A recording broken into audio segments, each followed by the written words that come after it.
दूसरी पार्टियों के लिए तो चुनावी रणनीति बनाने में कामयाब हुए हैं प्रशांत किशोर। बिहार में 4 सीटों पर बाई इलेक्शन हो रहा है और इस चारों सीटों पर प्रशांत किशोर की जो पार्टी है चुनाव लड़ रही है और प्रशांत किशोर की पार्टी के कैंडिडेट जो हैं वो बहुत पीछे चल रहे हैं। दूसरों के लिए इस तरीके से मैंने बात की थी सर कि दूसरों के लिए तो रणनीति बनाई, कामयाब भी हुई, कई लोगों को जिताया, कई लोग कई जगह अच्छे कंडीशन में भी लाए दूसरी पार्टियों को, लेकिन अब अपनी पार्टी बनाई तो बिल्कुल फेल नजर आ गए। प्रशांत किशोर फेल हैं बिल्कुल। देखिए, जन स्वराज पार्टी जो कि उन्होंने 2 अक्टूबर के दिन जी।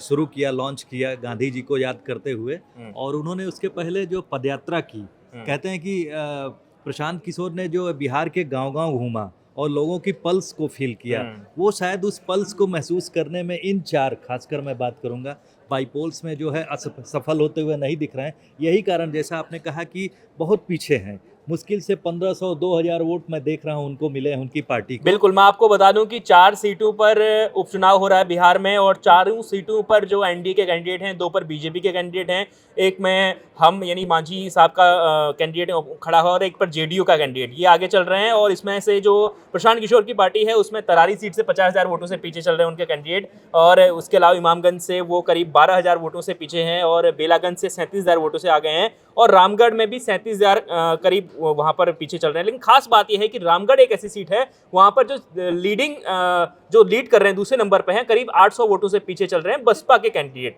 ये बहुत बड़ी खबर सर आ रही है। जी हाँ, बसपा के देखिए, बसपा ने इस बार कोशिश की है बाईपोल्स में अपने को फिर से पुनर्जीवित करने की। यही क्योंकि उत्तर प्रदेश उनका गढ़ हुआ करता था, उत्तर प्रदेश में उनका वोट बैंक लगातार घटता गया, तो इस बार वो लोग कोशिश कर रहे हैं किसी से नया अलायंस करते हुए जितने भी वोट उनका है, तो अपना जो परंपरागत वोट बैंक है, बिहार में कुछ सीट वो लोग जीते थे, आपने देखा, मध्य प्रदेश में भी कुछ सीट वो लोग जीते हैं, और उन्होंने कोशिश की है इस बार के महाराष्ट्र में भी, तो वो अपने अपने दम पे लड़ रहे हैं। हरियाणा में बुरी तरह से बसपा फेल हो गई, लेकिन यहाँ एक जगह पे आपने कहा कि अच्छा करती हुई दिख रही है।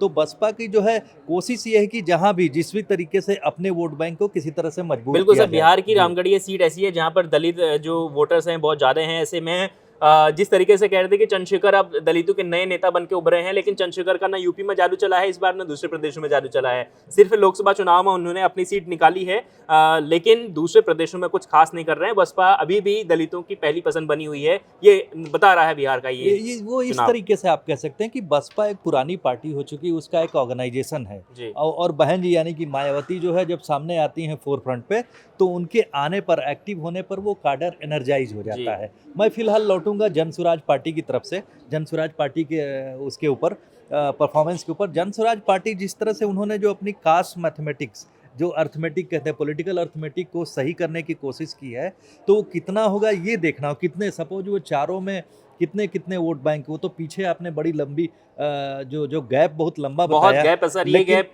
तो कवर होना बहुत मुश्किल है। लेकिन मैं ये कहूंगा कि जितने उनके वोट बैंक है, सपोज वो 10%, 5% वोट बैंक, वोट को पाने में अगर सफल होते हैं, तो एक शुरुआत उनकी जरूर होगी। उन्होंने इसमें कोशिश की है। अगर किसी सीट पे, मुझे नहीं लगता चारों में से किसी सीट पे वो प्रभावी ढंग से लड़ रहे हैं, लेकिन सबसे आश्चर्यजनक बात यह है कि आरजेडी जो कि बिहार में ही सबसे मजबूत पार्टी है, आरजेडी का इन चारों सीट पे न जीत, बढ़त न बना पाना, ये बहुत आश्चर्यजनक है। क्योंकि जिस तरह से जो तेजस्वी यादव, जो कि लालू प्रसाद की लेगेसी, पॉलिटिकल लेगेसी को इनहेरिट करते हुए बिहार में चीफ मिनिस्टीरियल कैंडिडेट के रूप में देखे जाते हैं, उनकी पार्टी का किसी भी इन 4 सीटों में जो है जीत की तरफ न बढ़ते हुए दिखना और उसमें पीछे हो जाना, ये थोड़ा सा आश्चर्यजनक बिल्कुल है। आरजेडी के लिए तो झटका जरूर है, लेकिन पीके के लिए, प्रशांत किशोर के लिए बहुत बड़ा झटका है, क्योंकि उनका ये चुनाव एक तरीके से डेब्यू था। इस चुनाव में वो अपने आप को साबित कर सकते थे, अगर वो ठीक ठाक थोड़ी भी अगर वो नज़दीक पहुंच पाते, इस चुनाव के हार जीत के नज़दीक पहुंच पाते, लेकिन ऐसा नहीं दिखाई दे रहा है और चारों सीटों पर उनके कैंडिडेट बुरी तरीके से हार रहे हैं। ये बताता है कि जो रणनीति बनाने और चुनाव लड़ने में, खुद मैदान में उतरने में इसमें मैं कहना बहुत चाहूंगा, अंतर है। रणनीति बनाओ और जमीन पे चुनावी मैदान में आके चुनाव जीतना, दोनों में बहुत फर्क है। क्योंकि रणनीति तैयार होती है आंकड़ों के ऊपर, जिस तरह से उन्होंने स्ट्रेटेजी अपनाई सोशल मीडिया और तमाम जो इस समय माध्यम है जिनके जरिए लोगों को लुभाने की, तो उसमें जो है जो रियल पॉलिटिक कहते हैं, रियल पॉलिटिक पूरी तरह से अलग है। वो जाति समीकरणों के ऊपर या फैक्टर्स के ऊपर लड़ी जाती है। वो अभी भी दिखाती है कि हमारी राजनीति जो है, भारतीय राजनीति, खासकर बिहार की राजनीति कहेंगे, वो जो खासकर जो कुछ दल हैं, उन्हीं के इर्द गिर्द जो है जो लड़ते हुए दिखाई पड़ रहे बिल्कुल। हैं। इस वक्त एक बड़ी खबर बिहार से और आ रही है, ये जो उपचुनाव हो रहा है उससे जुड़ी हुई। तो इमामगंज जो सीट है वहां से दीपा कुमारी आगे चल रही हैं। आपको बताने कि दीपा कुमारी जो है वो जीतन राम मांझी की जी जी बहू जी। हैं। वो मैं इस पे कहूंगा कि इस पे बड़ी कंट्रोवर्सी हाँ हुई बिल्कुल, थी। बवाल भी हुआ था तो इस पे। जीतन राम मांझी को ये कहना पड़ा कि हमारी पुत्र वधू वो जरूर हैं, लेकिन वो जो पार्टी में शामिल हुई उसके पहले से उन्होंने, वो एक सोशल वर्कर रही हैं, जी। एजुकेशन में वहाँ दलितों के एजुकेशन के लिए बहुत काम किया है, तो वो इंडिपेंडेंट तरीके से उनकी एक इंडिविजुअल पर्सनैलिटी है, तो इसको इस तरीके से न देखा जाए। वही उनकी लोकप्रियता काम आ गई। जी देखिए जी एक सीट जी। पर हम आगे चल रही है, यानी यहाँ पर एनडीए को जो विनिंग एज मिल रहा है उस पर भी इसका बड़ा योगदान हम मान सकते हैं एक तरीके से। अब देखिए थोड़ी देर बाद लगभग तस्वीर साफ हो जाएगी, फिर हम आपको बताएंगे कि कौन हारा है कौन जीता है। इसके लिए थोड़ा आपको इंतजार जरूर करना होगा। अभी फिलहाल अभी भी रुझान ही आ रहे हैं, अभी काउंटिंग जारी है, काउंटिंग लगातार हो रही है, अभी ये फाइनल नतीजे नहीं है, तो आपको थोड़ा इंतजार करना होगा। तो इंतजार करिए और जुड़े रहिए इंडिया.com के साथ। आपका बहुत बहुत शुक्रिया।